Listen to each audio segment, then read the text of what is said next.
जो गुजरात में जिस तरह का हम चीज़ें देखते हैं, फिर वो आगे जाके भी, जैसे मैं पहली बात ये भी सोच रही थी, कई लोग पूछते हैं कि नरेंद्र मोदी सवाल क्यों नहीं लेते हैं। क्या आप जब कई दशकों से यहाँ पत्रकारिता कर रहे हैं, नरेंद्र मोदी ने आपके किसी सवाल का जवाब दिया? नहीं नहीं, मैं तो ज़्यादा सवाल नहीं करता था कि मैं जो लिखना अपने को होता मैं लिख देता था।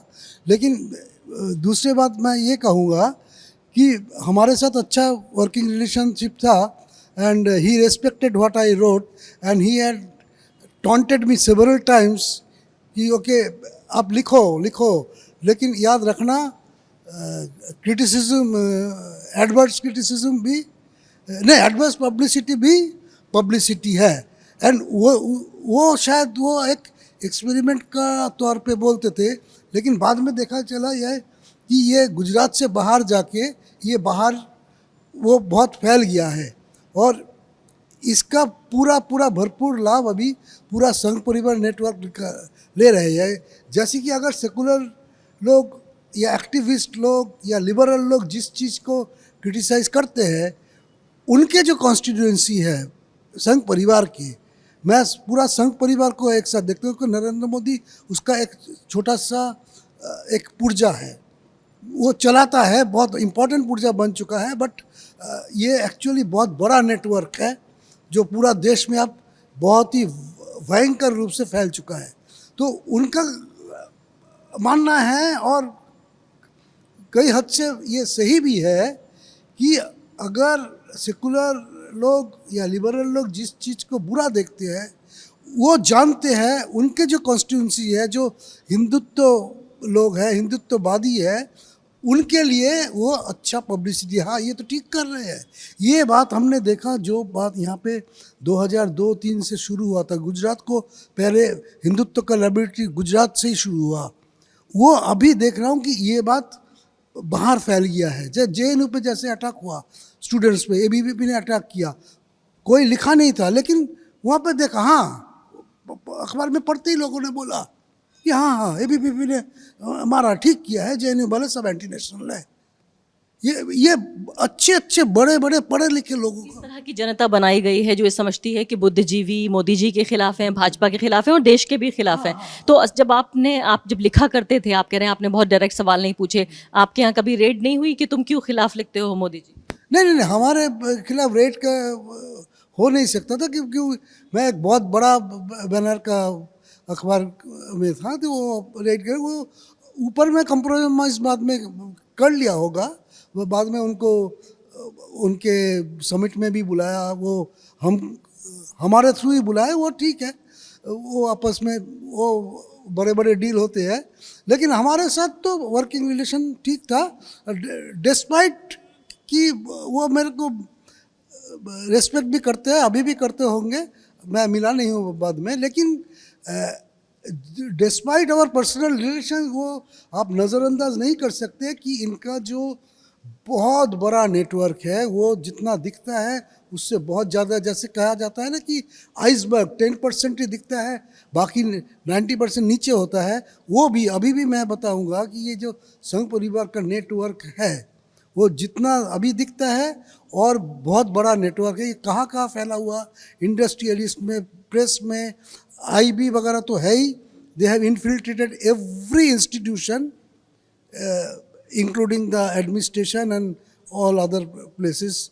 तो ये सब काम कर रहे हैं अलग अलग। अभी तो गांधी ज्ञानपीठ में भी यहाँ RSS के लोगों को ले आए हैं। हाँ हाँ, गांधी ज्ञानपीठ में, फिर यूनिवर्सिटीज़ में एक रामचंद्र गुहा जैसा हिस्टोरियन, उनको आने नहीं दिया। ओनली थिंग कि उसको बोला कि आप गुजरात विरोधी है या आप संघ विरोधी कुछ बोला था, बस उसके कारण। जतिन दास जी, मुझे बताइए कि कांग्रेस पार्टी को कैसे समझा जाए? कांग्रेस पार्टी जो लगातार हिम्मत से लड़ रही है, 27 साल जो पार्टी हारी हो, उसकी पार्टी का काडर, उसकी पार्टी का हौसला, उसकी पार्टी के नेताओं के पास, पार्टी के पास पैसा, ये सब कुछ तो चुनाव जीतने से आता है। तो कांग्रेस पार्टी पिछली बार भी लगभग जीतते जीतते हारी हुई पार्टी है, लेकिन एक राजनीतिक विकल्प के तौर पे बीजेपी का क्यों नहीं बन पा रही है? 27 साल से ऐसी क्या चीज़ है जिसने कांग्रेस पार्टी को रोका हुआ है? कांग्रेस पार्टी का समस्या ये है, जैसा मैं देख रहा हूँ 27 सालों में, 28 साल हो रहा है, कि इनका ग्रास रूट लेवल से कनेक्शन बिल्कुल कट चुका है।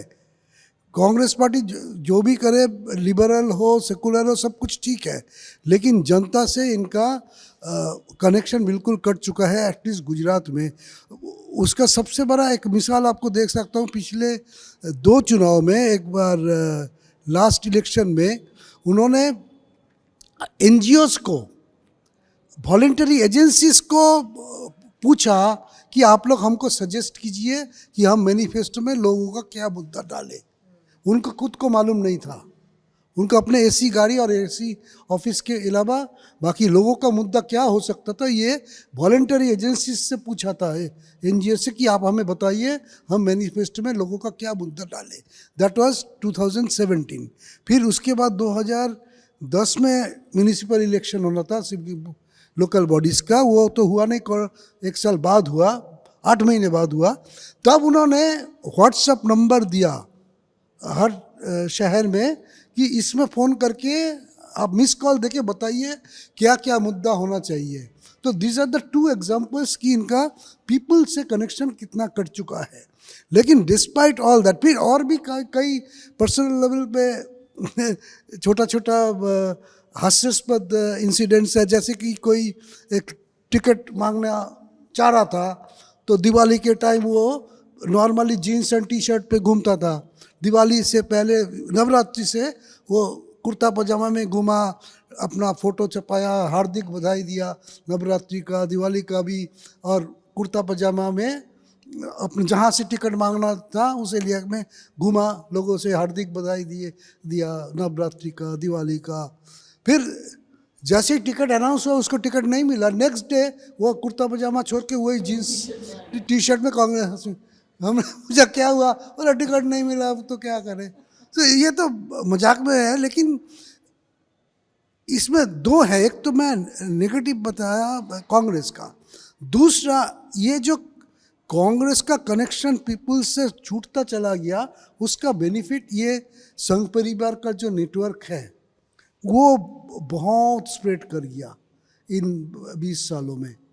मतलब संघ परिवार का टेंटेकल्स बहुत फैल चुका, even in the rural areas. पहले तो ये लोग सिर्फ अर्बन एरिया में स्ट्रांग थे, लेकिन अभी रूरल एरिया में भी ये लोग बहुत ही स्ट्रांग हो गए। और दूसरी बात, इस चुनाव का सबसे बड़ा जो एक ग्रेट पॉइंटर है कि BJP has given A clear indication कि ये लोग एग्रेसिव हिंदुत्व से 1 इंच भी पीछे हटने वाला नहीं है। इसके सबसे बड़ा एग्जाम्पल है दी गोधरा सीट में उसी व्यक्ति को टिकट फिर दिया जिसने बिल्किस बानो के रेपिस्ट को, कन्विक्टेड रेपिस्ट को छुड़ाने का काम किया। नॉट ओनली छुड़ाया, उसके बाद बयान दिया कि ये लोग अच्छे लोग हैं, ब्राह्मण है, संस्कारी है। उसको टिकट देने का मतलब क्या है? It is a clear message कि we are solidly behind you people. Right जो किए थे, रेप जो किए थे, कन्विक्ट हुए नहीं हुए अलग बात है, कन्विक्ट तो बहुत लोग हुए नहीं, उसका पूरा मशीनरी काम किया। जैसे हम लोग जो जानते हैं कि हम लोग बात करते हैं कि राइट इंजीनियरिंग, राइट क्या करवाना है, ये तो बहुत सालों से इन्होंने परफेक्ट कर चुका। 30 साल हो गए राइट कैसे करवाना, ये इंजीनियरिंग परफेक्ट। लेकिन गुजरात में 2002 के बाद में एक और सोशल इंजीनियरिंग हुआ।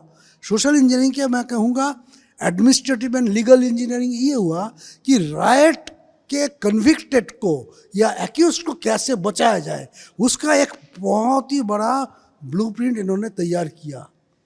वो सुप्रीम कोर्ट का अगर झटका नहीं लगता तो वो सबको एक्विट कर देते, लेकिन वो सुप्रीम कोर्ट से धक्का सी जो 10-12 केस एसआईटी में गया, फिर बिल्किस बानो का, जाहिरा शेख का, बेस बेकरी का, ये सब तो एक्विट हो गए थे। So that is the new discovery of the संघ परिवार कि राइट एक्यूज जो पकड़ा भी जाएंगे उनको छुड़ाना कैसा है। इसमें भी बहुत बड़ा एक सोशल नेटवर्किंग, एक सोशल इंजीनियरिंग हुआ है।